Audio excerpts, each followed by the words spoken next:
lihat bagaimana cara Rasulullah menghilangkan sedih. Ini penting buat kita. Walaupun kelihatan bapak-bapak, ibu-ibu jarang sedih ya, tapi manusia normal sesekali sedih. Kelihatannya kebahagiaan terus mukanya nih. Gak ada muka-muka sedih, muka-muka pegang pala, garuk-garuk, pusing, masalah, ojol, apa pinjaman online ke apa, cicilan. Gak ada nih, muka-muka ahli surga semua nih. Saya nggak berani ngeliat ke atas ibu-ibu, tapi kelihatan rasanya saya duduk di sini nyaman, diperhatiin sama ibu-ibu ahli surga. Ya walaupun kita nggak ada masalah, tapi boleh ini jadikan pegangan. Kalau ada orang di antara kita yang dalam keadaan masalah yang berat, tekanan yang begitu kuat, wafat pamannya, wafat istrinya, dan tekanan orang-orang kafir Quraisy saat itu, Nabi Muhammad bagaimana menyenangkan darinya keluar dakwah ke kota Taif. Kenapa ya Rasulullah? Rasulullah kasih pesan untuk umatnya nanti di akhir zaman. Keluar dakwah, menyampaikan, mengajak orang dekat kepada Allah, itu penuh dengan kebahagiaan yang tidak bisa diungkapkan dengan kata-kata. Peran dakwah sangat luar biasa. Rasulullah pergi ke kota Taif. Sampai di kota Taif, apa yang didapatkan sama Rasulullah? Pesan untuk seorang dakwah, seorang yang menyampaikan syiarnya Allah, yang ngajak orang sujud sama Allah, bukan sama patung. Yang ngajak orang taubat dari dosa, bukan malah makin bertambah maksiat. Rasulullah mengajak orang-orang Taif, barisan depan pasukan anak-anak kecil, siap dengan batu. Rasulullah disambut dengan batu sama Sayyidina Zaid ibn Harithah yang dibebaskan sama Rasulullah, pembantunya Rasulullah, dan beberapa sahabat yang bersama Rasulullah dilempari batu oleh anak-anak kecil. Rasulullah mundur? Enggak, masih maju. Anak-anak kecil lu lemparin batu, orang tuanya nggak puas di belakang, ibu-ibu turun tangan. Apa yang dilakukan ibu-ibu? Lempar batu juga, lempar pohon, lempar duri, lempar kotoran, lempar air kotor, semua dilempari. Siapa yang melakukan? Ibu-ibu.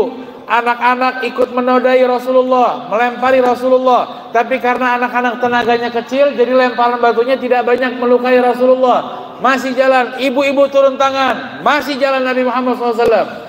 Dan saat orang dewasa ikut melempari, maka Sayyidina Zaid mendapatkan bin Harithah ini kayak dedaunan yang daunnya agak lebar. Ditutuplah kepala Rasulullah. Tapi daun, apa kemampuan daun dengan lawannya batu yang dilempar oleh orang-orang dewasa? Kena badannya Rasulullah, kena kakinya Rasulullah, kena kakinya sahabat, kena kakinya Sayyidina Zaid, kena kakinya, lututnya sampai pincang Sayyidina Zaid. Kaki dilempar batu besar. Lututnya kena kakinya Rasulullah, jalan pun susah, dan kena wajahnya Rasulullah, pelipisnya berdarah, dan kena giginya Rasulullah, giginya tumpul, jatuh, pecah, putus karena lemparan batu. Rasulullah menahan darah dengan tangannya, khawatir darahnya ini nyentuh ke muka bumi, dan bumi ini marah dengan orang-orang Taif yang menyiksa Nabi Muhammad SAW. Saat keadaan seperti itu, darah bercucuran dari wajahnya Nabi Muhammad sampai bajunya semuanya basah Nabi Muhammad SAW. Dakwah tidak berhasil. Keluar dari kota Taif. Sampai keluar dari kota Taif, malaikat Jibril menghampiri Nabi Muhammad SAW. Ya Rasulullah, inna hadza malakal jabal. Rasulullah minta izin, ada malaikat yang jaga gunung mau ketemu sama Nabi Muhammad SAW. Kata Rasulullah, dipersilakan ketemu. Ya Rasulullah, a'adhin li an utbiqu bainal jabalain. Izinkan saya Rasulullah, biar saya hempit orang-orang Taif sekaligus Mekah sekalian. Dalam riwayat Taif sama Mekah, biar ada gunung dua ini, karena mereka kan lembah dikelilingi oleh gunung.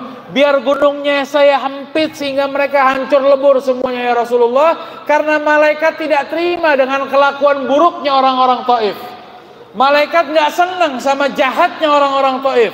Dari anak kecilnya, ibu-ibunya, orang dewasanya, mereka nggak setuju dan mengatakan, ya Rasulullah, biar saya hancurkan semuanya, saya musnahkan semuanya. Apa jawaban Nabi Muhammad? La, wallahi inni la arju min aslabi man yanshur hadzal din. Jangan. Malaikat stop untuk menyiksa mereka, untuk menghancurkan mereka. Demi Allah, saya mengharapkan dari sulbi mereka keluar anak-anak keturunan yang membesarkan, yang menusrahkan agama ini, kata Rasulullah SAW. Dan ternyata betul.